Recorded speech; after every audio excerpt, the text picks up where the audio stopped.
request Delvin and team to come to the stage and perform this special program, which is going to be something called a mime. I'm not sure if you've heard of it, but it's a very, very special program. And I had the privilege to see bits of their performance, and I was blown away by how talented these young children are. And they have a special message with the mime as well. So I request all of you to clap your hands, give them a big round of encouragement, and welcome them to the stage. റേച്ചലെ ഒരു കാര്യം കൂടെ പറയാൻ മറന്നുപോയി. ഈ നമ്മളിപ്പോൾ നമ്മൾ ചെയ്യാൻ പോകുന്ന പ്രോഗ്രാമിന്റെ പേര് മൈം എന്നല്ലേ പറഞ്ഞത്? ഈ മൈം എന്ന പ്രോഗ്രാമിനെ കുറിച്ച് റേച്ചലിന് എന്തെങ്കിലും ഐഡിയ ഉണ്ടോ? Not really. It's difficult to describe with words. എന്നാൽ ഈ മൈം എന്ന് പറഞ്ഞ പരിപാടിയെ കുറിച്ച് എനിക്കും കാര്യമായിട്ടൊന്നും അറിയത്തില്ല. അപ്പൊ നമുക്കൊരു കാര്യം ചെയ്യാം, ഇത് നേരിട്ട് നമുക്കൊന്ന് കണ്ടു നോക്കാം ഇതെന്താ പരിപാടി എന്നല്ലേ? അപ്പൊ നമുക്ക് കാണാം അല്ലേ? ഓക്കെ, അപ്പൊ അവർ സ്റ്റേജിൽ എത്തിയിട്ടുണ്ടാവും തോന്നുന്നു. അപ്പോൾ എല്ലാവർക്കും ഒരു നല്ലൊരു പ്രസന്റേഷനുമായിട്ട് നമ്മുടെ ഡെൽവിൻ ആൻഡ് ടീം എത്തിയിട്ടുണ്ട്. നമുക്ക് ഈ പ്രോഗ്രാം വളരെ നല്ല രീതിയിൽ നമുക്ക് ആസ്വദിക്കാം.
9.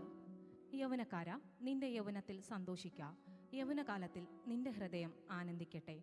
നിനക്ക് ഇഷ്ടമുള്ള വഴികളിലും നിനക്ക് ബോധിച്ച വണ്ണവും നടന്നുകൊള്ളുക. എന്നാൽ ഇവയൊക്കെയും നിമിത്തം ദൈവം നിന്നെ ന്യായവിസ്താരത്തിലേക്ക് വരുത്തും എന്നറിയുക. പ്രിയമുള്ളവരെ, നിങ്ങളിപ്പോൾ ഇവിടെ കണ്ടത് ലോകത്തിൽ നടക്കുന്ന കാര്യങ്ങളാണ്. ലോകമോഹങ്ങൾ തേടി പോകുന്നവരും ക്രിസ്തുവിനെ മറന്നുകളയുന്നവരും. എന്നാൽ ന്യായവിസ്താരത്തിലായി നിത്യതയെ നഷ്ടപ്പെടുത്താതെ മനം തിരിഞ്ഞ് നിത്യതയ്ക്കായി നമ്മുടെ ലോകയോട്ടം വിശ്വാസത്തോടും വിശുദ്ധിയോടും നമുക്കേവർക്കും തികയ്ക്കാൻ സാധിക്കട്ടെ. മൈമിന് ബാക്ക്ഗ്രൗണ്ട് മ്യൂസിക് ചെയ്തു തന്ന എബനോടുള്ള പ്രത്യേക നന്ദി ഈ അവസരത്തിൽ അറിയിച്ചുകൊണ്ട് ദ JD ടീമിനോടൊപ്പം സൈനിങ് ഓഫ് ജിന്ദാഷ്.